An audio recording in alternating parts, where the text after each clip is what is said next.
are quite important. So these are some of the sort of features that you would see in a typical Bollywood film. It's a light entertainment, music, spectacle, dance, and it's highly exaggerated, it's melodramatic. Now, to understand Bollywood, you must understand how Indian cinema emerged, because in all countries, there are certain social, cultural factors which shape the emergence of cinema. Certain set of factors influence Chinese cinema.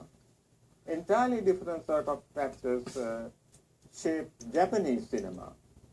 And the Indian cinema was shaped by another different set of factors. So you have to keep in mind these different sets of factors.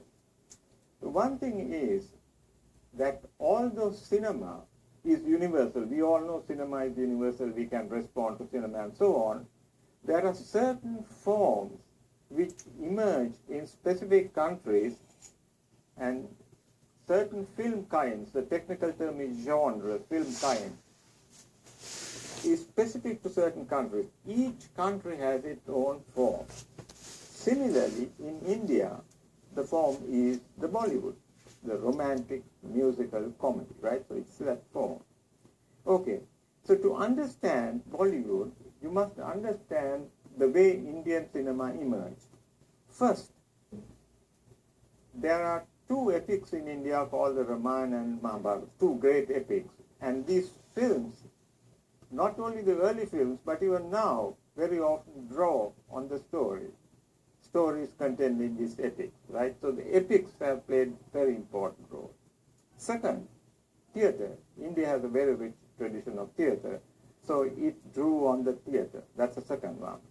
The third is, by the 10th century, the Indian theatre began to decline, and folk theatres emerged. Like in China, you have all kinds of folk theatres, and like in Japan, various forms of folk theatres, right?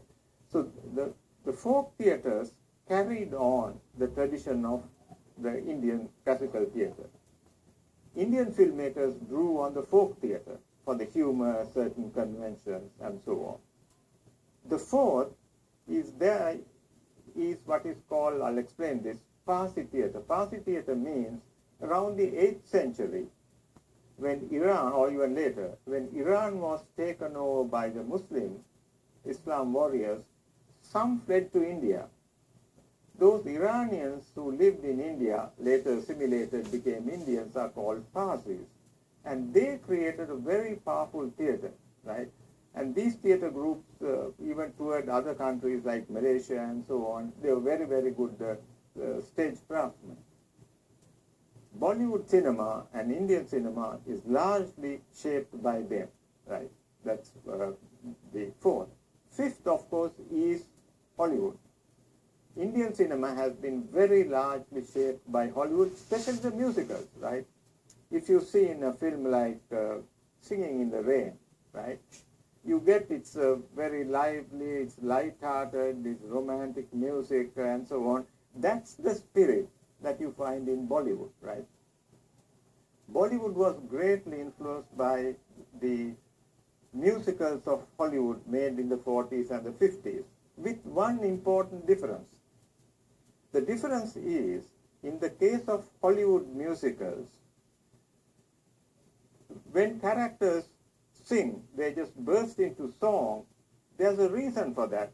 The reason being, either they are practicing a play or they are putting on a stage performance. So therefore, there's every justification to sing, right? Otherwise, you can't just burst out into song.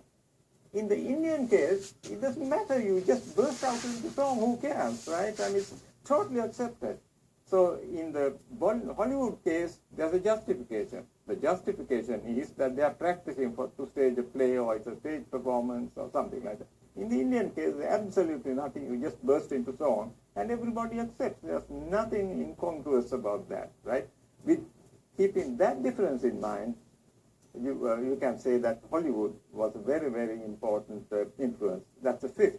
And the sixth, of course, in more recent times, MTV, musical television, right?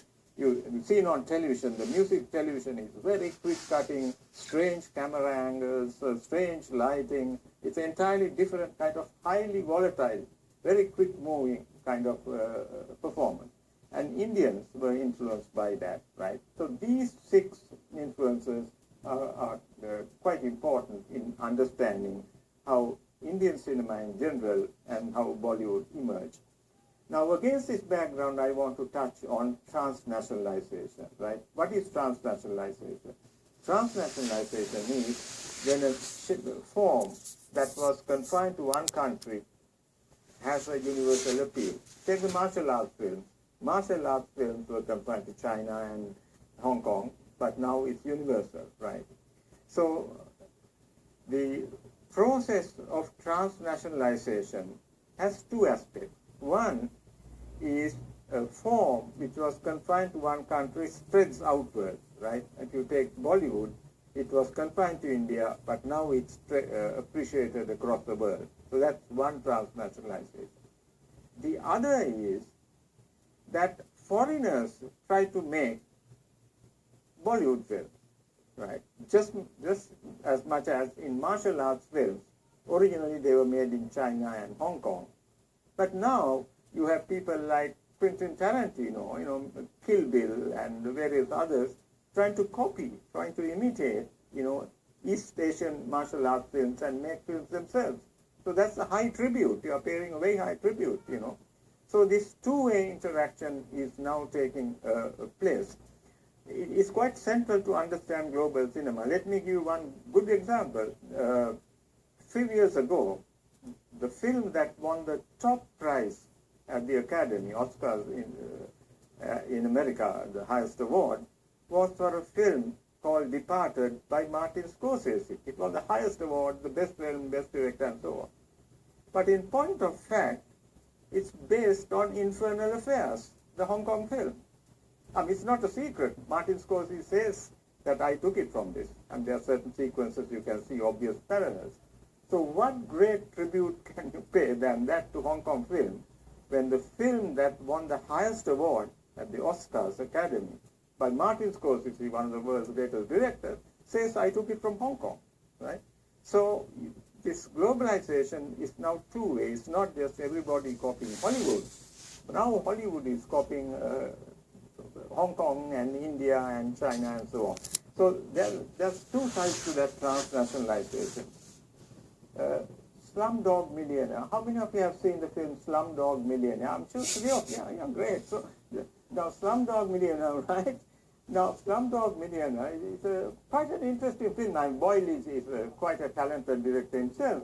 Now this film draws on Bollywood. There are certain, Bollywood, A. Raman, the music director, is a musician who is associated with Bollywood and so on. So you see a very talented director drawing on Bollywood and winning the top award at the Oscars, right? That's one. Another is a film called Monsoon Wedding. Some of you may have seen it, by a woman director called Nair, who made also the film Salam Bombay.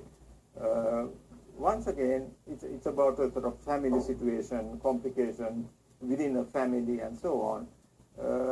But she draws on the Bollywood tradition of music and song and dance to forward the story, to propel the story forward. So that's another good example. A third example is, how many of you have seen, because you're students of cinema, you must see this film called Moulin Rouge. Moulin Rouge, right? Now, very good, yeah, Moulin Rouge. Now, that's with Nicole Kidman. It's a film, again, that won Academy Award.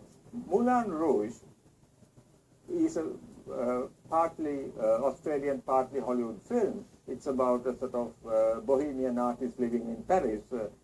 It's a musical, but it draws on Bollywood. The director, Baz Luhrmann, who's Australian, went to India, spent some months meeting with all these directors and musicians and so on, learning the craft of Bollywood. He came back and he made this film.